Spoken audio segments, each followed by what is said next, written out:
All right. Welcome, everybody. My name is Katie Greeley, and I'm here as part of the Montgomery County Pride Series. And I'm super excited for y'all to join us today to discuss topics that are near and dear to my heart. And starting off Pride Month, we're going to be starting with the growing up LGBTQ.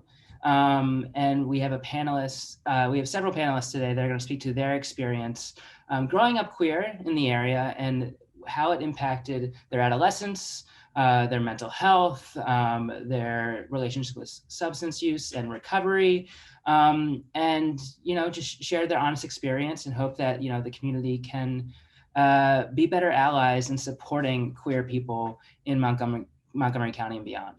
So, real quickly, I'm going to share my screen. And first off, I just want to say thank you so much to the Montgomery County Department of Health and Human Services for providing funding for these presentations. Today, like I said, marks one of four. Tonight, we're talking with young queer people and what their experiences are growing up.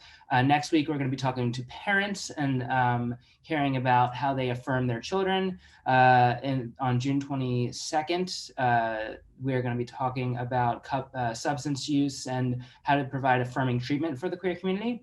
And then on June 29th, we are going to be having a session with LGBTQ youth where they can interact with panelists and ask questions about, if I knew then what I knew now, like how I would navigate my queer adolescence. So really, really excited to be here. The goal tonight is to just have like a meaningful, honest conversation and for us to really just to speak to our experiences as queer people and these topics. So I want to start off by saying, when I proposed this idea in Montgomery County, it was really important to me that we didn't pathologize sexuality or gender. And what I mean by that is, people that are queer, people that are lesbians, gays, bisexual, trans, they are not depressed because they're gay, right? They are gay and depressed, or they're not anxious because they're trans and anxious. The things coexist, right? And so I want to make it very clear from the very start of our presentation and our panel tonight that the higher rates of substance use in the community that I'm going to speak to in a moment, the poorer quality of mental health that I'm about to speak to in a moment is not a product of being queer itself. It's the product of minority stress, right? So, and 2003, a man named Myers published a paper on the minority stress model, and it has gone on now to really be a touchstone in looking at like why marginalized populations have such high health disparities. The LGBTQ community is one of those communities that have that. So we have poorer mental health outcomes, higher rates of substance use, right? And what does that look like? Well, I'll tell you in a moment. Before I go into the numbers, I just want to also speak to something that's not quite obvious to everyone that's not a part of the community, right? So on our panel today, we have individuals representing the L, the G, the B, the T, and the Q. Now, looking at the panelists, it's also really obvious that we're a very white panel. And so why am I pointing these things out? Well, one gay person is not a monolith for the LGBTQ population, right? These are diverse experiences, right? They have different health needs. They experience different microaggressions, right? So everyone on this panel is going to speak to their experience, to their identity and its impact on them, their mental health, and their substance use. And again, noting that, looking at the panel, it's very obvious that we're speaking from a white point of view. Now, when we look at these numbers that I'm about to show on the next slide, when we add the intersections of race and gender for individuals that are people of color, Black and brown individuals, those substance use rates are even higher, right? If we were able to break out those subsets in that data. So even though our experiences as queer people have still been hard, right? And we've still experienced, discrimination or growing up in a transphobic or homophobic society, we realize we only represent one aspect of the queer community, and that is the white part of the community. I think that's important to note. So keep that in mind as we share experiences, and what that might be like for individuals that come from more diverse backgrounds than us. So when we look at the numbers, right, when it comes to substance use specifically, LGBTQ2IA. By the way, if you're looking at the LGBTQ2IA and you're saying to yourself, what's the two? Where did that come from? What's the other letter added on to this alphabet? That's okay, right? I always tell people, if you're trying to be a good ally and you feel like you're trying to keep up with this population and knowing like how to affirm them, and you're asking questions, you're being a good ally, right? So the 2 stands for two-spirit individuals, just so anyone knows. And then the I stands for intersex, and the A stands for asexual. So 1.3 times the LGBTQ2IA population is 1.3 times more likely to binge drink than their non-LGBTQ peers, 1.6 times more likely to use marijuana, 2.9 more times to engage in IV drug use, or like really risky substance use, 3.3 times more likely to use cocaine, which I just think are really high numbers. When it comes to mental health disparities, LGBTQ individuals are twice as likely as their heterosexual peers to have a mental health disorder in their lifetime. They're 2.5 times more likely to experience depression or anxiety, and substance use compared to their heterosexual peers. And then women who identify as lesbian or bisexual are twice as likely to engage in heavy alcohol use, right? So again, going back to that slide I was looking at a moment ago, where L does not equal G, does not equal B, does not equal T, right? Like I said, gay men have different health needs and different substance use trends than queer women and bisexual women or trans individuals, right? So all of these subsets of the population have their own diverse experience as it relates to substance use and mental health. And I just really think that's why today I want to introduce you to my panelists and have them speak to their own experience, right? Because we need to be seen as individual peoples with individual experiences, individual stories, our own stories of recovery, or our own experiences with mental health and what worked for us, what didn't. That's what I hope to share with you all today by this panel of wonderful people that I've gathered here. So what I'm going to do is I'm going to stop sharing my screen. I'm going to unmute my panelist, and I'm going to ask everyone to introduce themselves, and I'll start by introducing myself one more time. So my name is Katie Gurley. I use she, her pronouns, and I am the founder of Prevention Education Solutions, who organized the Pride Series with Montgomery County. But I'm also here tonight to speak to my experience as an individual in long-term healthy recovery, and as an individual who represents the T, right? So I'm transmasculine, non-binary. The trans is something that I have that identity is something that I've accepted about myself more recently, and I've begun to understand more recently. And I'm really excited to be here tonight to speak to my understanding of how my gender and my sexuality, I'm also a queer person, have impacted my adolescence and my relationships to mental health and substance use. So I'm going to hand it over to Drew. If you want to introduce yourself, give your pronouns, and then just a little bit about yourself, why you're here tonight. Thanks, Katie. That was so great. I'm Drew Neary. I use he, him pronouns. I'm gay. I'm 5 years sober, and I'm here because Katie's one of my very best friends from the time we were 5 years old.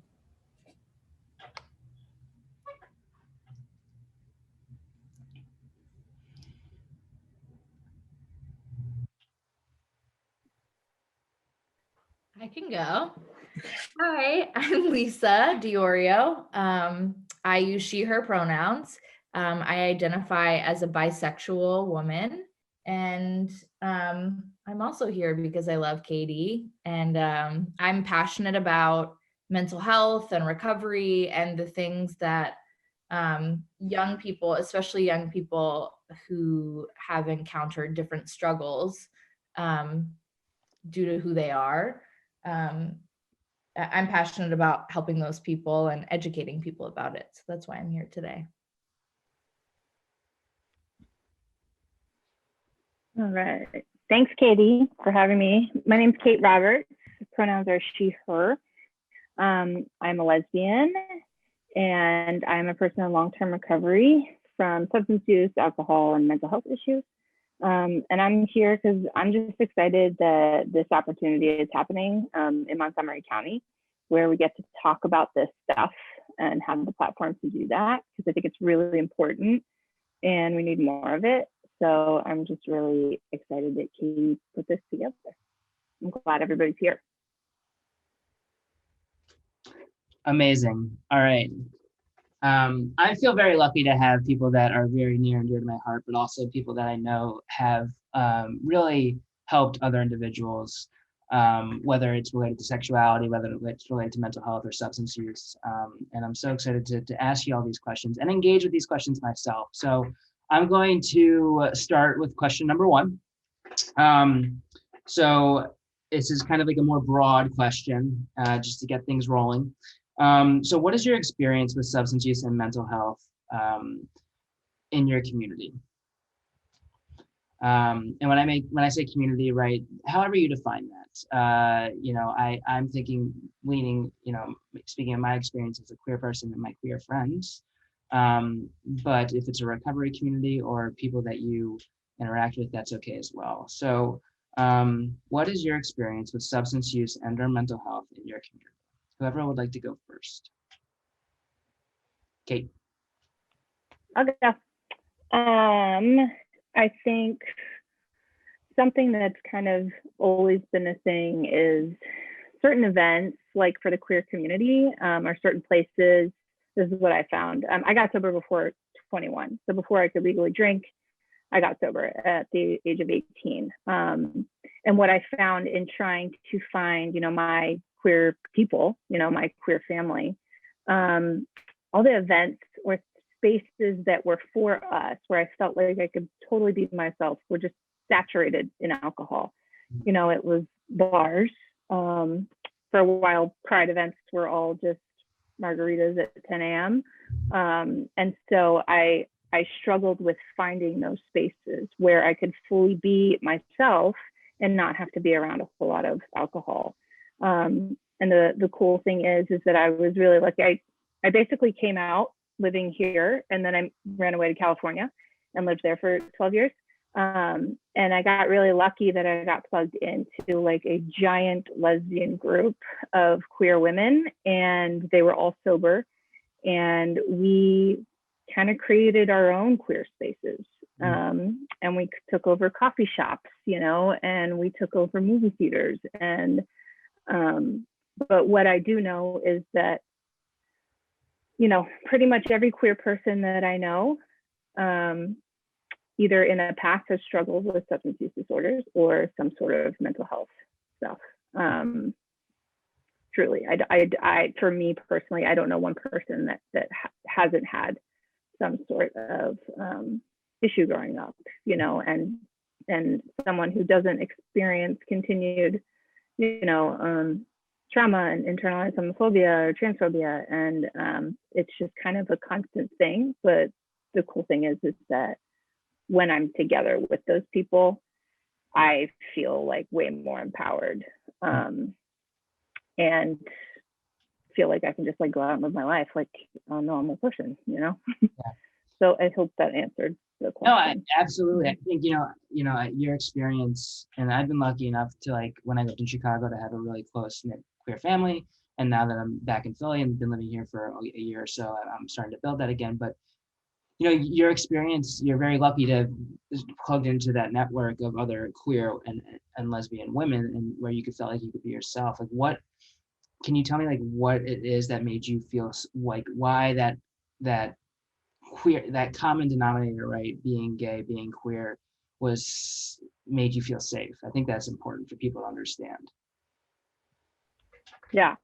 I know for me, being around people that have been through the same stuff that I've been through that are passionate about the same things that I'm passionate about is really important. And it felt like for the first time, there was just this kind of unsaid knowing, you know, where it just like, I didn't have to worry about like holding my partner's hand, you know, or, you know, kissing my girlfriend in front of these people, because I had zero fear that they were gonna like give me the side eye, or even if they didn't give me the side eye, just kind of like, oh, that's different. I didn't feel different, you know, for the first time. I didn't feel othered, you know. I just felt like I was amongst my people, and therefore, you know, the shield, the guard, the anxiety, everything like that just wasn't around when I was with them. Yeah. And that was really important after coming out and being in my early 20s. Like that was the most important thing for me, was to build community at that point. Thank you for that. I hope you're all okay with me throwing in some follow-up questions if I hear you say something I think is super meaningful. I think, Kate, like you nailed it on the head, that just feeling like you can fully 100% be yourself, right? I think about, you know, I'll speak a little bit later on to my experience as recovery and having that experience at first when I got sober, right? And realizing I needed more than that when I realized fully who I was as a queer and trans individual. Lisa or Drew, do you have any thoughts or kind of like anything you wanted to add on to that? Yeah, sure. I think I had it kind of different, but pretty similar to what Kate was saying. That experience of, I also grew up in Malvern, and then I moved to Minneapolis when I was 19 or 18, 19. And that's a very LGBT inclusive city, incredible, just really amazing for young people who are finding that it was just great. So I felt like I had that too, where I was really surrounded by some great people, except for I found out quickly the same thing Kate said, that these places that are so accepting, for us, it was just really alcohol fueled. I don't know if that's just the Midwest, but it was a lot of heavy drinking. And I mean like heavy, heavy drinking. And I myself at that point had been completely sober, and I was still shocked, and I was quite a drinker, and these people were putting it away. And it was very widely accepted. It was expected, which was a little odd. And then it was like fostered in a way. And so that was kind of unfortunate, that I remember dating early on, dating women, and feeling really ashamed that I didn't drink, because it was kind of an instant, like, this isn't going to work for us. And not because you're like not fun, but that's just what we do. And I don't want to make a blanket statement that everybody is that way, because that's not true. But that was my experience, that it was really heavy drinking. And I was a little like, oh, okay, this is how it is. Yeah. I remember for me, right, it was like I got sober at 20. And then 2 months before my 21st birthday, and I wanted to be around queer people. And like, you know, like but I was scared to go to the places that were queer. I knew queer people would be, right? Woody's and in Philadelphia and stuff like that. And then I remember like even thinking about like, how am I gonna date? Like that's like how am I gonna meet somebody if I can't even be in a bar around alcohol right now, right? Again, because I was so early on in my sobriety and turning 21, and I was craving that, right? And I was in Malvern too. I grew up in Devon, but I got sober at the Malvern clubhouse. And you know, it's the Malvern clubhouse. It's a great place, but it's, you know, it's very welcoming, right? Like that's what I was talking about earlier. Like, but it is very, there's not a lot of queer people there, right? There's not a lot of people. There's not a lot of like, you know, individuals that like, you know, the dating pool was small. Not that we should be dating in the pool of AA, but like just in the suburbs of in general, right? I found myself kind of like, well, where are my people? They're all in the city, but what do they do in the city? Is they drinking? And even though like, and you know, even though that is, we can't make that generalization, Lisa, right? That everyone's drinking all the time, right? That was my perception though. And I was like, well, I'm never gonna meet anybody, because that's what the community does. That's what I see, right? For pride and like all of that. So yeah, I think that's important. Drew, do you have any thoughts?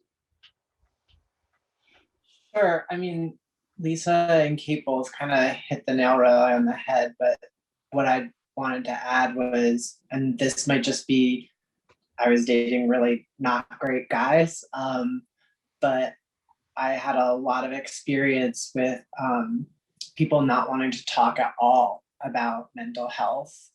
Like from a really young age, I've experienced a lot of anxiety and bouts of depression.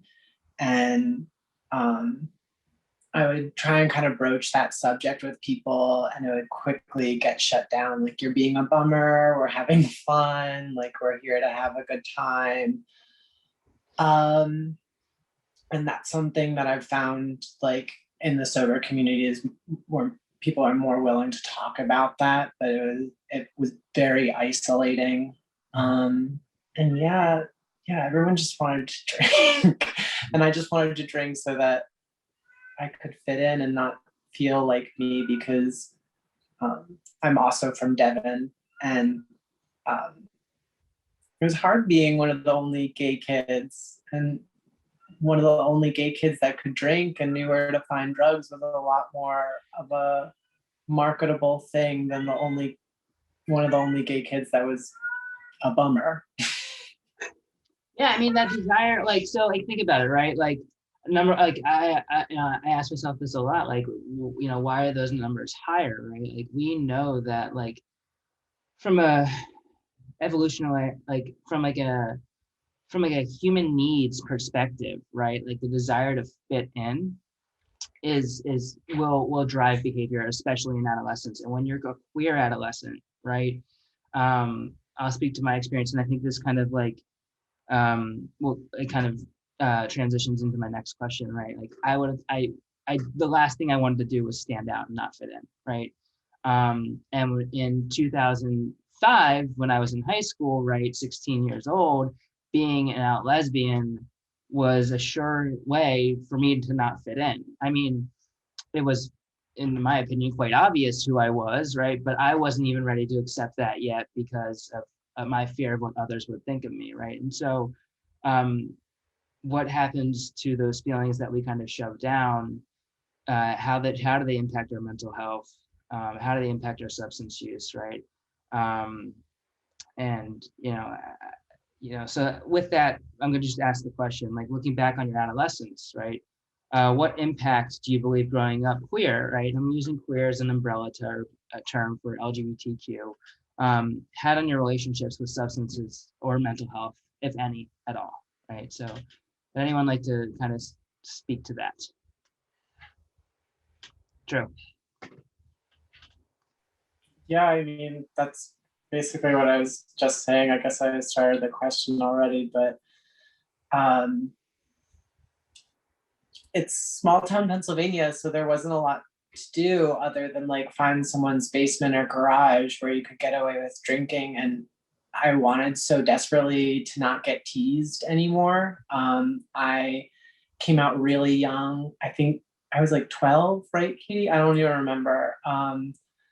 And I mean, I just, like, couldn't really be in. I was very, like, effeminate, very flamboyant. I also did ballet. I was getting beat up all the time, made fun of, got called horrible, horrible things. But I started hanging out with kids that, knew where to get pot and knew where to drink, and had parents that were willing to turn a blind eye. And those kids were willing to start being my friend because I could drink like they wanted to drink and outdrink them. And that was really cool to just, like, feel a part of, just to feel like I had somewhere to go, to feel like if I was having trouble in school, I had friends to turn to, because no one wants to be a loser. And that's how I felt. I felt like I had nothing going for me at all. And that alcohol somehow gave me something. Thank you for sharing that, right? I think, like, a lot of people, not just queer people, turn to alcohol because they feel lost and they want to make a connection. And it's the low hanging fruit. That's the common denominator in relationships. It doesn't take any work, right? But, like, the trauma of being queer and being bullied and, like, that desire to fit in. That's why I think those numbers are higher for adolescents who, you know, are engaging in higher rates of substance use and have poorer mental health outcomes.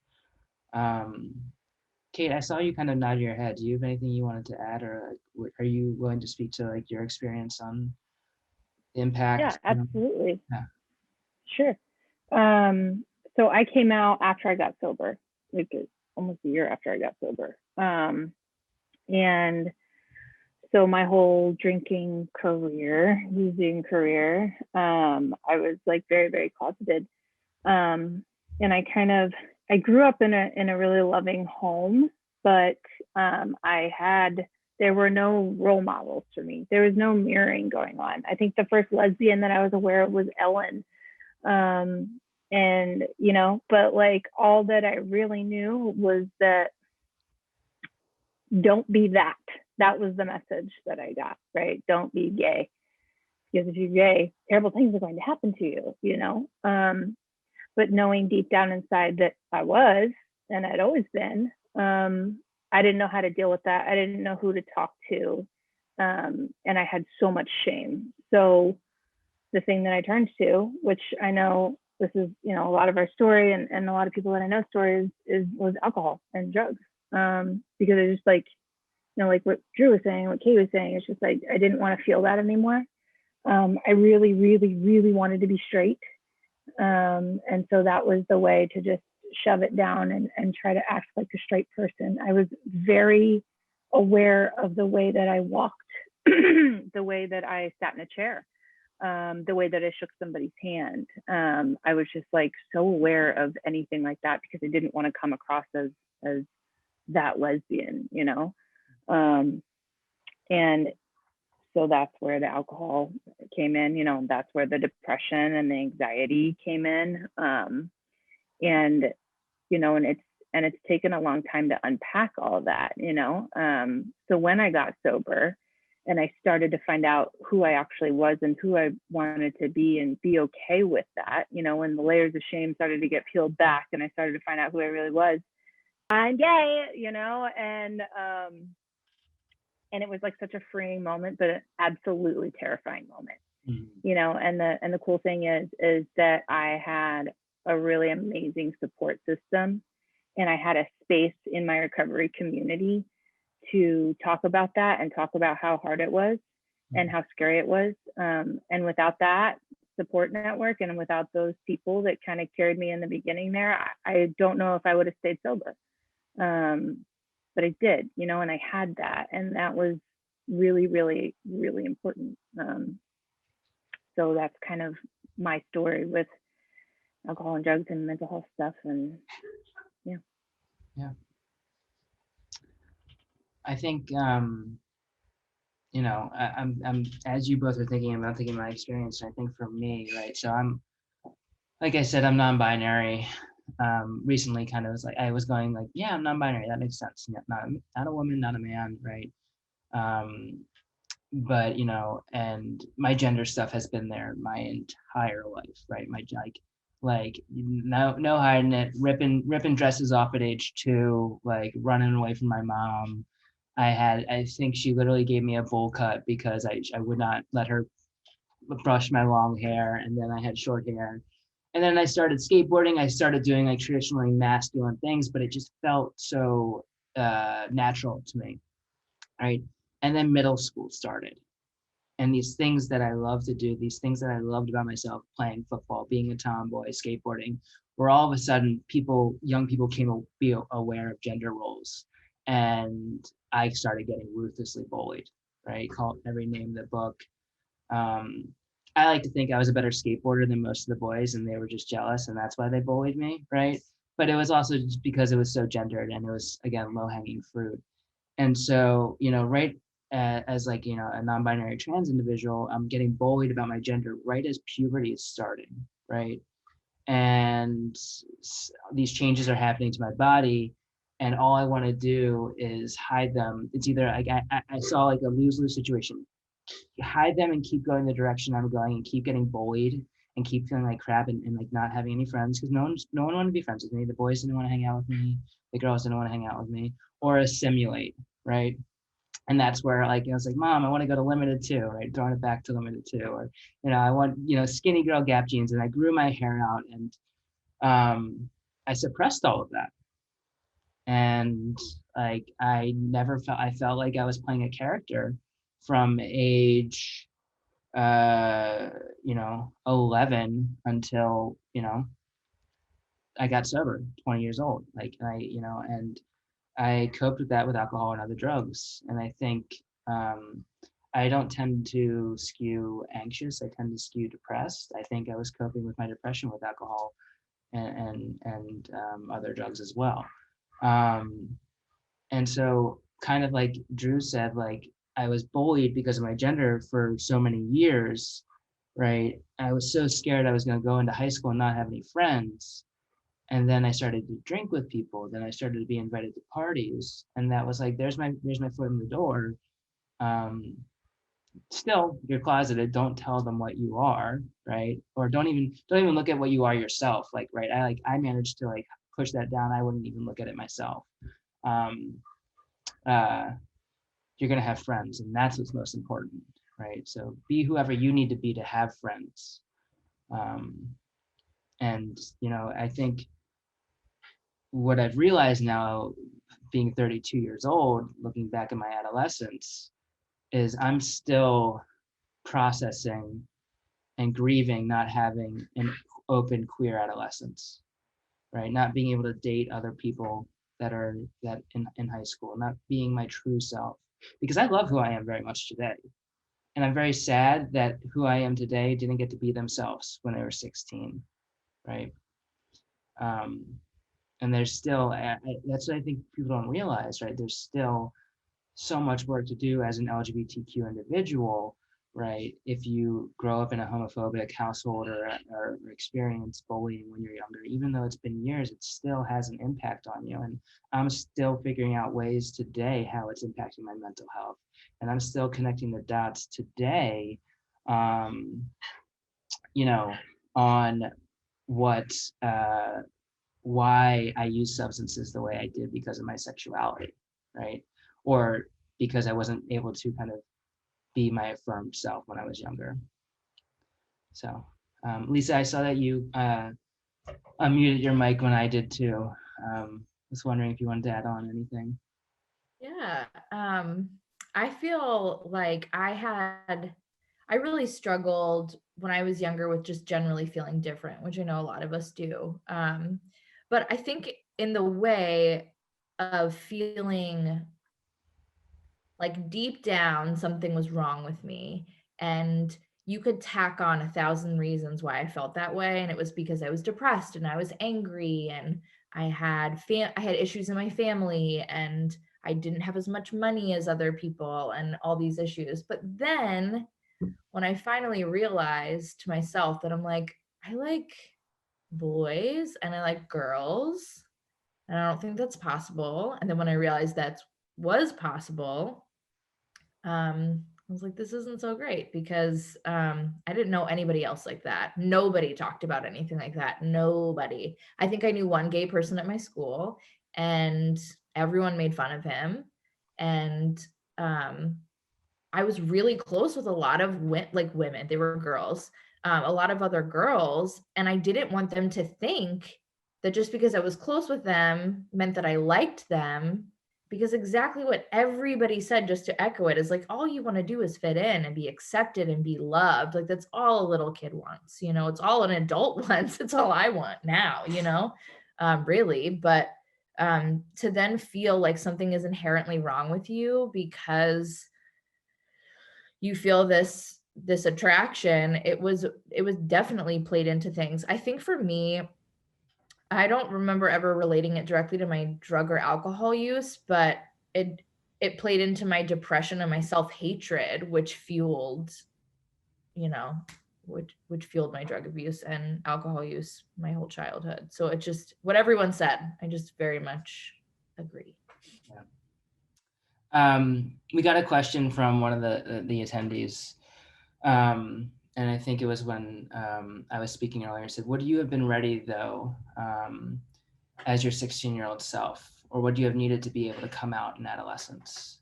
I don't think I would have been ready, and maybe y'all can speak to, I would love y'all, your input. Some of us were out, right? Right, but I don't think, the only reason I wasn't ready is because kind of what Lisa said just a moment ago is I didn't know it was an option, right? So like first, and let me clarify, right? Like first I came out, when I did come out, I came out as a lesbian, and then I came out like really recently, the past 2 years, right, as non-binary transmasculine, right? So I wasn't even aware of my gender stuff yet. But I think when I was speaking about coming out earlier, I mean more my sexuality, right? And if there had been queer people visible to me, like a gay teacher that was like just accepted and loved, if there's the amount of queer representation on TV that there is today, musicians, artists, and this is going to go into my next question because I think a lot has changed, thank goodness, for young people today. If society was different when I was 16, I think I would have been able to handle it. Back in 2005, I don't know how I would have handled it. And I don't know if I would have had, if I would have been able to come out. And, I'll just say this, 1 in 6 in Gen Z right now identifies as queer, right, under that umbrella. And we're seeing that number is increasingly growing because people are realizing that you can live a happy, healthy, fulfilling life as a queer person. A lot's changed since this panel of people, we're all around the same age, was in high school. If that was visible to us then, maybe my life would have been very different. Maybe all of our lives would have been very different. Our relationship with substance use and mental health, right? Of course, like there's always work to be done. But I think that's a great question. And so thank you for asking that. If you, by the way, attendees, if you want to just type in the chat, you have a question, feel free to do that. You're not interrupting us. I like that, the way that works. All right, so here's a question that I added recently, right? So looking back on your experience as a queer adolescent, is there something an adult could have done that would have been helpful to you, or for you, thinking about your experience?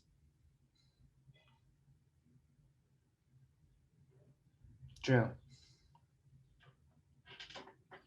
I'm like assuming most of the attendees are parents. I would have loved if my parents could have had like a really open and informed conversation with me about sex.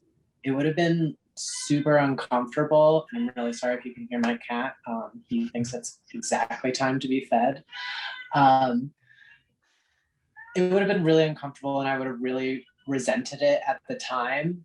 But I think a lot of situations that I got myself into could have been avoided had I had open conversation. And I don't want people to get the wrong idea. My parents were like very loving and very supporting of me coming out early, but they chose to stay like mostly uninformed. And I think you being here is a testament to that you want to be informed, and that's so wonderful and great. And like be that resource for your kids, because like I was so alone, and like you should not be a 13-year-old boy alone trying to figure out things. Like everyone deserves that uncomfortable conversation about sex with their parents, no matter their gender identity or sexuality. Thanks. I think thank you for saying that, Drew. That's so important.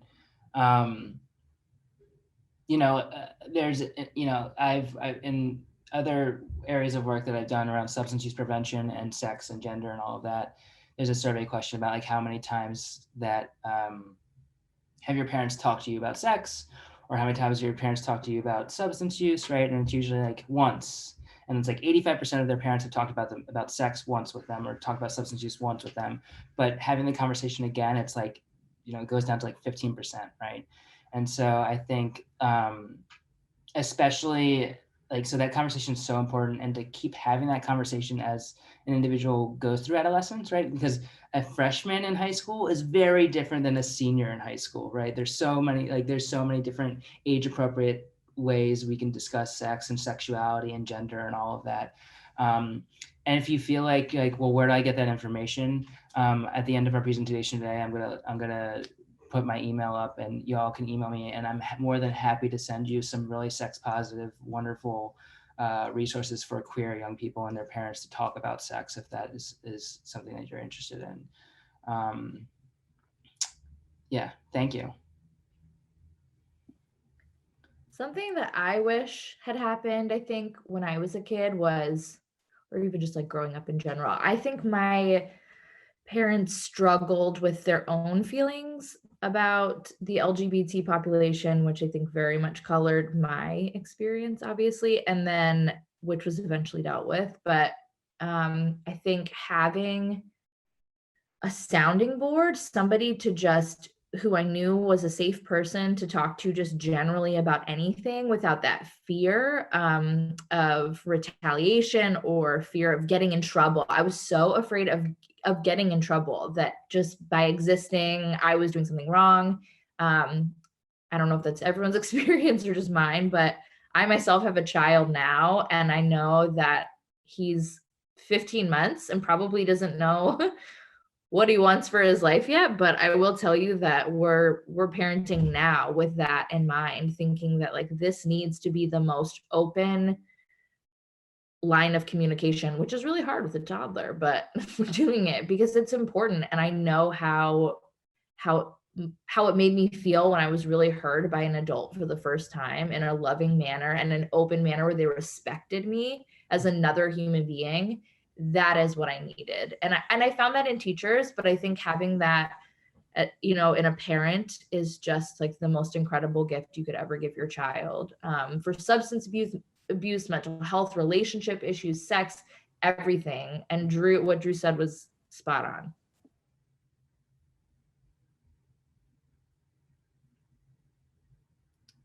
Y'all are great. I'm so glad we're doing this panel together. I knew you'd have good things to say. All right, Kate, what do you got?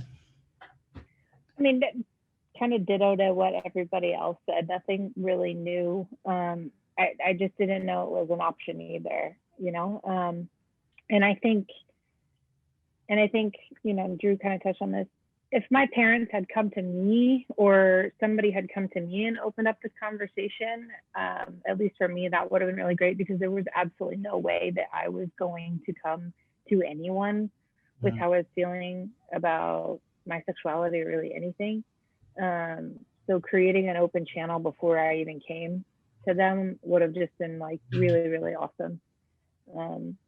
That's the only thing I'd add. Yeah, I mean, coming out itself is scary for many reasons for many people, but also going back to the sex talk, right? And Drew saying I probably would have resented them at the time. Coming out is also saying hey, I'm attracted to these people, and it's saying it's talking about sex kind of with your parents. Sexuality and sex are different, but it's on that level, and it's uncomfortable for young people to do that in general, I think. And so I think, Kate, you're absolutely right. Coming to the young person in your life, letting them know, regardless of who that they are attracted to or they end up being with, you support them. And I think parents think often that they have to do it perfectly and they have to have all the answers. And like I said earlier, when I was showing those slides, if you are trying to be a supportive and loving parent of a young person who is queer, and you feel like you're fumbling and you can't keep up with how this community is evolving, but you try, right? You try to use the right pronouns, you try to use the right name, you ask about their girlfriend, call them their girlfriend if it's their girlfriend, call them their boyfriend if it's their boyfriend, not their friend, right? Stuff like that. Modeling that, that makes people feel welcomed. And we know for young people, it just takes one adult to make them feel affirmed, to reduce those mental health disparities, right? It's not gonna get rid of them completely, but you're gonna be making a difference in that young person's life, and that's super, super important. I think for me, I just wish I saw more gay people, right? I felt, and again, that's not people need to live their lives you know, it's a privilege to be able to come out. It's a privilege to be able to host this and have you all on as panelists, and know that I'm not worried about my job being taken away, or my family leaving me, or you know, my church ostracizing me. You know, I'm really, we're all really lucky in that way to be out and proud and who we are, right? But I really wish that I was just exposed to more, you know, individuals with, you know, I wish I saw more than just the picket fence in the household and the husband and wife. I wish I saw more than just Ellen, right, as the token, you know, and or right. I wish I didn't the only thing I saw did, you know, the only thing I did see, right, I remember at a very young age, like Matthew Shepard, right? I was born in '89, right? So I remember hearing like a little bit about the HIV/AIDS epidemic, but not really. No one ever really talked about it, right? I learned about that history through reading books on my community, right? And learning, like, you know, what it means, like what,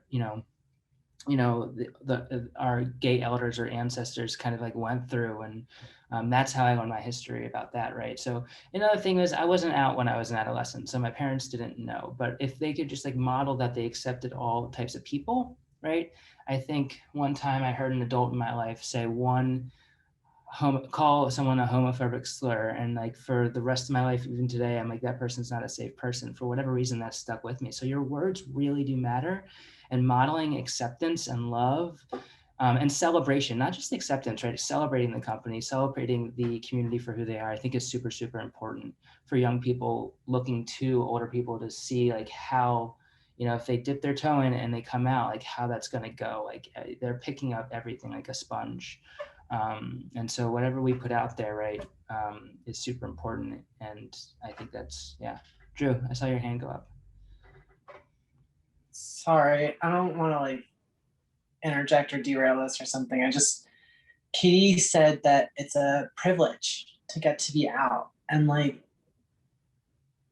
I just feel like that sucks so much that we feel like that.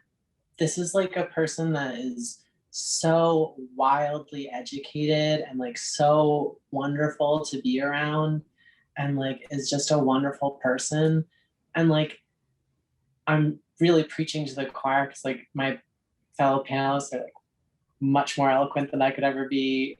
All you people showed up here tonight because you're like good, supportive people. But like the fact that like still in 2021, we have to feel like it's a privilege to get to come out, to not have to be judged by our church or our family. It's a shame. Like it's within our memory that like there is still involuntary like medical castration against gay people. Like there is a lot of like trauma and harm done to LGBTQIA2 plus bodies. Like it's just, I don't know, it just sucks that we have to feel like it's a privilege. But I appreciate why you feel like that, because I do feel very lucky to get to live with my husband and live in like an out and proud way. And I just wanted to get to say that. Thank you, Drew. I think we forget that sometimes. Like, I've been out since 2009, right? But gay marriage wasn't legal until 2015, right? We're not in a post, like, we're definitely not in a post-racial society. We're definitely not in a post-sexuality or post-gender. Like this stuff, like it really still impacts people every day. Like, someone very, very close to me, I found out, last year was in the closet for 8 years. 8 years. They're around our age, right? And they couldn't be with that person out in public. So that it still does exist, right? And I think, we certainly, I think, and this goes into my next question, things have come a long way since we were young, but we still have a long way to go. And I think that's super important. And like it's the queer community has been doing the work. It's been doing it for years. I think now what it means to be like someone who supports queer people and trans people and LGBT people, like we need allies to step up to our level to do that work beyond just in our community, right? Like you heard Kate talk about it, you heard Lisa talk about it, like the love and acceptance within our community is like abundant, right? But when we step outside of that, that's when we start to feel the heat, like we can't be ourselves. And I think that's why so many people that are in areas that there is no queer visible people or don't have that community struggle, right, as queer people. I think that's super, super important for us to acknowledge and tonight. And so I will say this, right? I remember in 2016, my first job out of grad school, I was working in schools and I looked the way I look now, and I was terrified to go into a high school because of how I was bullied. And I walked into that high school and the kids didn't blink, right? I didn't get harassed at all. I actually had great chemistry with the kids that I worked with, and I worked with many, many kids. And I started to see the GSA, which is what it was called when I was in high school, Gay Straight Alliance, be like, the rainbow group. And like, I saw more visibility, and I saw like young teenagers holding their hands with their girlfriends in the hallway, and my heart grew 5 sizes, right? So my question to y'all is like, what do you think is different for queer youth today compared to our adolescence? And we're going to try to make this a quick one. So I think we could go on and on, but I just think it's, if you can kind of focus on one thing so we can kind of share that and celebrate that, right? I think that's important. I'll go ahead. Yeah. I'm on TikTok. I don't know about you guys, but I'm on TikTok. I watch, I don't make them, but that is like Lisa's dancing videos on TikTok. be really bad. It's so cool. That is like the #1 place that I can say I see so much visibility of every type. And it's not just lesbian, gay, bisexual, trans, genderqueer, like there is everything. It is so cool. There are people who are openly schizophrenic who are sharing their experience about that in a visible, supportive, amazing way and saying, I live this really productive, incredible life. Not just look at this is my trial and tribulation, but look how amazing of a person I am. And this is also part of me. And that's really cool. I mean, it's a platform that reaches so many people and just makes me really happy. I feel sometimes old on that platform, but it's cool to see. I just get really excited for the future because I feel like I'm hopeful that this is a start of something bigger, to have more visibility and support. Yeah. I think, thank you for saying that, Lisa.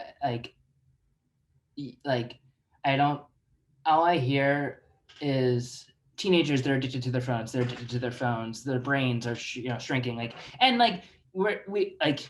We don't have the science yet to really say what exactly is happening. But one thing I think adults kind of miss sometimes is they don't understand how teens are supporting each other through technology. And also, right, there's, they do have access to everything at their fingertips, but like the visibility, that is so important. Being able to see someone like you, I access community through like MySpace and Tumblr, right? So queer people have been doing that online for a long time, but now it's kind of with these like apps like TikTok, it's more accessible and more up and visible to not just other queer people, but to everybody as the norm. Yeah. Drew. Yeah, just like what Lisa said, but the internet, I'm not cool enough to be on TikTok. I tried one day and it made me confused. But I do feel like the internet is like both like at the same time, like that positive and negative. There is so much access, but there's also so much access. I wish that I had a lot of those resources that you also just like hear about cyberbullying. And I'm like, oh man, I would have been a terrible cyberbully. But I'm just so glad. I'm so glad people have the internet, and I hope they're utilizing it to the best of their ability. I love how we're like the internet. It's like we didn't. I mean, the internet we had. Let's just clarify, right? Again, because I know everyone. We're all like 2 years, in the same. We had AOL dial-up, which we still got into trouble with AOL, right, and AAM chat, but it wasn't quite like it is today, with TikTok and Instagram and all of that. Yeah. Well, like print media, they say it took like us 100 years to fully adapt to and accept that and integrate it into our society. So I feel like we're still in the middle of those growing pains with the internet right now. Like we were beta internet babies, and now these kids are really taking it that next step and like forming an actual community instead of like, you know, awful toxic MySpace groups. We've come a long way. Kate, do you want to add anything? What I found like really cool was honestly TV and movies, like being so mirrored and not it and having like actual queer actors and actresses playing queer parts, not just like straight people playing those parts, and like also having the storyline be not surrounded by somebody coming out or not surrounded by any, just being like people. They just happen to be a queer couple, or like they just happen to be, where it's not like the focus is that story, which that was really important for me, but also being able to just see people being people. Yeah. I don't know if that makes sense. No, it does. I was having this, it's just like their sexuality or their gender is just like a non-thing, right? They're like, they're multidimensional beyond being the gay on the TV show, right? So like, here, I'll reference Mayor of Easttown, right? Like, right? Like the daughter, right? It's just like her sexuality, it's just that, right? And she's also like a student and a film designer and a musician and has this, you know, yeah, I love when that happens. It's just like, that's, and what else? Like, okay, they're multidimensional. All right, y'all. And so we got 3 minutes left. And so like, I want to, you know, it is Pride Month. That's why we're having this Pride series. I wore my leopard shirt to celebrate, and Drew's got his sequins hat on, right? Lisa just showed up her fabulous self, and Kate with her flannel. I can say that because she said that earlier before everyone logged on. So we're having fun, but I just want to, you know, I want to like leave off like this, and then I'm going to ask this one question, and I'll start by answering it, and then I'm gonna, like, before we sign off today, because I want to be respectful of everyone's time, and thank you everyone so much for joining us. It means a lot that you all showed up, and I hope you know that, like, you know, for the queer people in your life, the fact that you took the time to show up to just listen to us talk and share our experiences today, you're a gift to them, and we love you for that, right? So what does Pride mean to you? And I'll start, right? For me, it means like just unapologetically being myself, almost to the point of nauseum, right? Like almost to like, I'm going to be so queer and just love every moment of it because I'm making up for lost time, right? And so it's not about the big corporate pride parade. It's not about like the Nike merch.